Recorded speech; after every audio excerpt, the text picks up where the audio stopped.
மூட நம்பிக்கைகளுக்கு பின்னாடி இருக்க உண்மையான விஷயங்கள். நம்ம சின்ன வயசுல இருந்து நம்ம காலாட்டினா வீட்டில் தர்த்தரம் பிடிச்சிக்குன்னு சொல்லியே நம்மளை காலாட்டினா கெட்டதுன்னு நம்ப வச்சுட்டாங்க.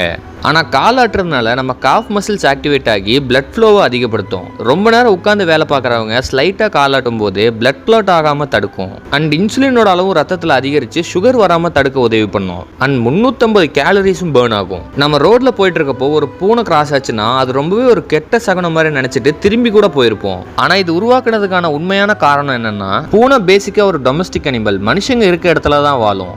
மன்னர்கள் காலத்தில் பலாயிரம் பேரை கூட்டிட்டு அரசர் போருக்கு போகும்போது வழியில் ஏதாச்சும் ஒரு பூனையை பார்த்தாருன்னா அங்கே ஏதோ ஒரு ஊர் இருக்கு, மக்கள் நடமாட்டம் இருக்குன்னு அது வழியா இவ்வளோ பெரிய படையை கூட்டிட்டு போனா அங்கே இருக்க பெண்கள் குழந்தைகளுக்கு ரொம்பவே அசௌகரியமா இருக்குன்னு சொல்லி வேற வழியா போவாங்க. அண்ட் அந்த விஷயத்தை தான் இப்போ நம்ம ஆளுங்க என்னன்னே தெரியாம ரோட்லலாம் இதை ஃபாலோ பண்ணிட்டு இருக்காங்க.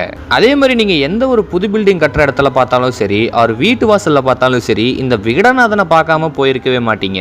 ஆனா கருப்புசாமி வரல, இந்த ஜாக்கி சான்ல விகடநாதன்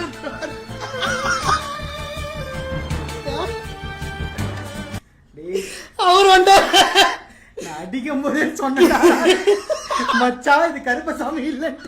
ரொம்ப ஓல்டன் டேஸில் இந்த கிருமி, ஜெனட்டிக்ஸ், சைக்காலஜின்ற எந்த ஒரு விஷயமும் பெருசாக தெரியாத காலகட்டத்தில் ஒரு விஷயம் தப்பாயிருச்சு, ஒருத்தருக்கு உடம்பு சரியில்லாமல் போயிருச்சுன்னா இன்னொருத்தங்க சொன்னதுனாலையோ அவங்க பார்த்ததுனால தான் இப்படி ஆச்சுன்னு நினச்சிட்டு இப்படி ஒரு பொம்மையை கட்டி அதை பார்க்க விடாமல் டிஸ்ட்ராக்ட் பண்ணிட்டு இருக்க ட்ரை பண்ணுவாங்க. ஆனால் இப்போ இவ்வளோ அறிவியல் வளர்ந்ததுக்கு அப்புறமும் ஏன் எதுக்குன்னு கூட யோசிக்காமல் எல்லாரும் பண்ணுறாங்க, நாமளும் பண்ணிட்டு இருக்கோம்.